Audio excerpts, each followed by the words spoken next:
আমার এলাকা অত্যন্ত অবহেলিত এবং পিছিয়ে পড়া এলাকা। দিনাজপুর ৬ ৪টি উপজেলা, নবাবগঞ্জ, বিরামপুর, ঘোড়াঘাট, হাকিমপুর, ৩টি পৌরসভা, ঘোড়াঘাট, হাকিমপুর, বিরামপুর পৌরসভা।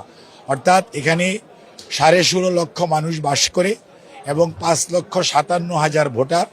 এর মধ্যে আমার বিভিন্ন নৃতাত্ত্বিক গোষ্ঠী অর্থাৎ আদিবাসী সম্প্রদায় আছে, সনাতন ধর্মাবলম্বী আছে, বুদ্ধিস্ট ধর্মাবলম্বী আছে, ইসলাম ধর্মাবলম্বী আছে। অ্যাকচুয়ালি নির্বাচন করতে হলে যে দীর্ঘ সময় দেওয়া প্রয়োজন, আপনারা দেখেছেন যে নির্বাচনের পূর্বে আমি যেহেতু দেশনেত্রী বেগম খালেদা জিয়ার পাশে থেকেছি, হয়তো ততটুকু সময় পাইনি, কিন্তু আল্লাহর অশেষ মেহেরবানি, দেশনেত্রীর পাশে থাকাও দেশের মানুষ কিন্তু এটাকে ভালোভাবে নিয়েছে, পজিটিভলি নিয়েছে। কাজে মানুষের ভালোবাসা, মানুষের সমর্থন এটার কারণে আরও বেশি হয়েছে। আর দেশনেত্রীর আশীর্বাদ আর ওনার দোয়া ছিল বলেই এত অল্প সময়ের মধ্যে আমাদের চেয়ারম্যান জনাব তারেক রহমান সাহেব, উনি যে ভালোবাসা স্নেহ দিয়ে এবং উনি শেষ পর্যন্ত আমার নির্বাচনী এলাকায় যে জনসভা করেছেন, আপনারা খোঁজ নিয়ে জানবেন সাংবাদিকদের কাছ থেকে। আলহামদুলিল্লাহ, that was one of the best attendant gathering. এবং দেশের মানুষ পরিবর্তন চায়, এই জন্যই 79-এর পরে 2026 দীর্ঘ বৎসর পরে ধানের শীষ ওই এলাকা থেকে দেশের মানুষ পছন্দ করে সেবা করার দায়িত্ব দিয়েছে। দোয়া করবেন যে মানুষের পাশে থাকতে পারি। আপনার এলাকার মানুষের জন্য আপনার প্রথম কাজ কোনটি হবে যদি একটু জানতে চাই? আমার এলাকা অত্যন্ত অবহেলিত এবং পিছিয়ে পড়া এলাকা। দিনাজপুর ৬ ৪টি উপজেলা, নবাবগঞ্জ, বিরামপুর, ঘোড়াঘাট, হাকিমপুর, ৩টি পৌরসভা, ঘোড়াঘাট, হাকিমপুর, বিরামপুর পৌরসভা। অর্থাৎ এখানে ১৬.৫ লক্ষ মানুষ বাস করে এবং ৫,৫৭,০০০ ভোটার। এর মধ্যে আমার বিভিন্ন নৃতাত্ত্বিক গোষ্ঠী অর্থাৎ আদিবাসী সম্প্রদায় আছে, সনাতন ধর্মাবলম্বী আছে, বুদ্ধিস্ট ধর্মাবলম্বী আছে, ইসলাম ধর্মাবলম্বী আছে। অর্থাৎ সকল মানুষকে, ওরাও সম্প্রদায়ের লোক আছে, এই মানুষকে সংঘবদ্ধ করে, ঐক্যবদ্ধ করে আগামী দিনে তাদের উন্নয়নের জন্য, তাদের অগ্রগতির জন্য, বিশেষ করে তাদের যোগাযোগ করুণ অবস্থা, স্বাস্থ্য ব্যবস্থা বেহাল অবস্থা এবং আনএমপ্লয়মেন্ট, কর্মসংস্থানের সুযোগ অত্যন্ত সীমিত। কাজেই আর হচ্ছে আপনার শিক্ষা ব্যবস্থাকে ঢেলে সাজাতে হবে, কারণ এটা প্রত্যন্ত অঞ্চল এবং সেখানে মানুষকে সত্যিকার অর্থে এই মানুষগুলোকে যদি জনসম্পদে রূপান্তরিত করা যায়, তাহলে তাদেরকে দেশে বিদেশে কর্মসংস্থানের সুযোগ সৃষ্টি করতে হবে। আর যোগাযোগের কোনো বিকল্প নেই। যোগাযোগ ব্যবস্থা যদি ভালো হয়, স্কুলে কলেজে আমাদের ছেলেমেয়েরা পড়াশোনা করতে পারবে এবং তাদের যাতায়াত ঠিক হবে। কৃষকদের উৎপাদিত ফসল, এটা কৃষি প্রধান এলাকা, কৃষকদের উৎপাদিত ফসলের ন্যায্য মূল্য তাদের জন্য এনশিওর্ড হবে এবং বাজারজাত করা সম্পন্ন হবে।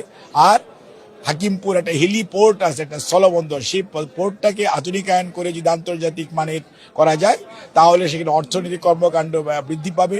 সেখানে কতগুলো আপনার ঐতিহাসিক স্থান আছে, বিশেষ করে সুরা মসজিদ, সীতারকোট এবং আপনার ওখানে আমাদের এই দুইটা জিনিস। আর আশুরার বিল নামে একটা জায়গা আছে, যেটা অত্যন্ত দৃষ্টিনন্দন একটি আপনার কি বলছে পর্যটন এলাকা হিসেবে গড়ে উঠতে পারে।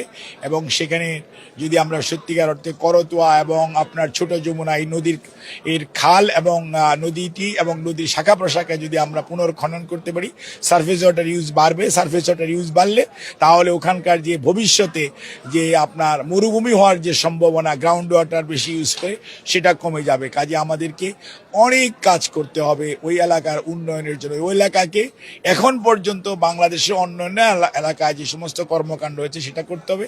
আর কর্মসংস্থানের জন্য বিশেষ অর্থনৈতিক জোন অথবা এক্সপোর্ট প্রসেসিং জোন একটি করে যদি দেওয়া যায় এবং রেল যোগাযোগ যেহেতু আছে ওইটাকে আধুনিকায়ন করা যায়, তাহলে সেটা দিয়ে উৎপাদিত পণ্য রফতানি করা এবং যারা ইনভেস্ট করবে তাদেরকে যদি উৎসাহিত করা যায়।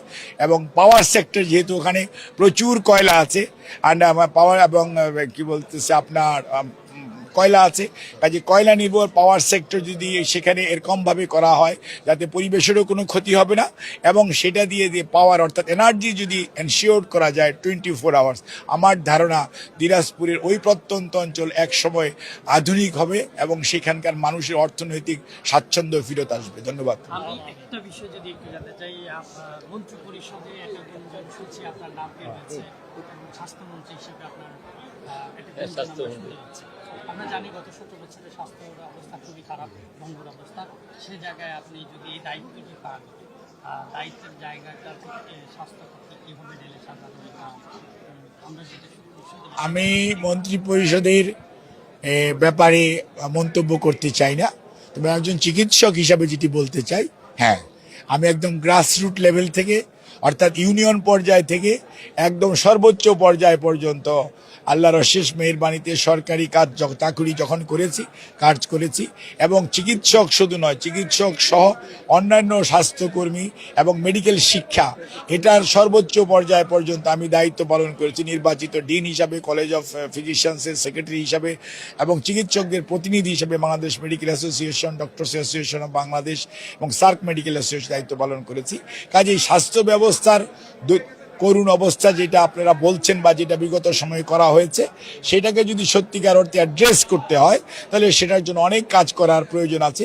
কিন্তু এখন আমাদের নেতা জনাব তারেক রহমান, উনি প্রধানমন্ত্রী হবেন ইনশাআল্লাহ, ওনার নেতৃত্বে মন্ত্রিসভা হবে, আমরা আশা করি উনি নিশ্চয়ই